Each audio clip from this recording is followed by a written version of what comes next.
Pemirsa, sebanyak 20 negara selain negara-negara ASEAN diusulkan untuk mendapatkan bebas visa kunjungan ke Indonesia, sehingga kunjungan wisatawan mancanegara dapat meningkat dan memberikan efek pengganda perekonomian.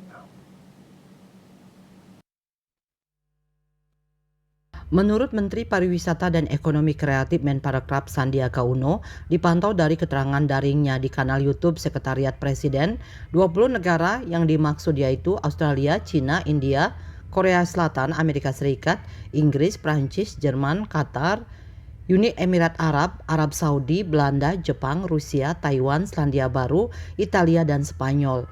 Dua negara lainnya merupakan negara dari Timur Tengah. Menurutnya, dengan penambahan 20 negara bebas visa kunjungan itu, maka akan meningkatkan kunjungan wisatawan mancanegara yang akan menambah konsumsi domestik, menarik investasi, dan juga membuka lebar pengembangan ekonomi digital. Kedua-puluh negara ini disebutnya merupakan negara-negara penyumbang tertinggi jumlah kunjungan bagi Indonesia.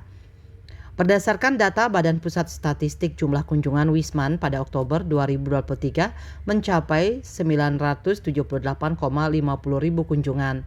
Secara kumulatif, jumlah kunjungan Wisman pada Januari hingga Oktober 2023 telah mencapai 9.942.004 atau meningkat 124,30% dibandingkan periode yang sama di 2022.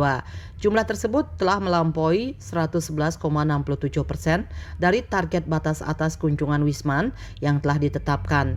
Berdasarkan negara asal, Wisman yang berkunjung pada Oktober 2023 didominasi oleh Wisman dari Malaysia sebanyak 14,16%, Australia 13,18%, Singapura 9,17%, Tiongkok 7,7%, serta Timur Leste 6,02%. Kunjungan wisatawan mancanegara didominasi dengan moda angkutan udara. Bandar Udara Internasional Ngurah Rai dan Soekarno-Hatta tercatat menjadi pintu masuk utama dengan kunjungan Wisman terbanyak. Diah Dewi, Bali Post melaporkan.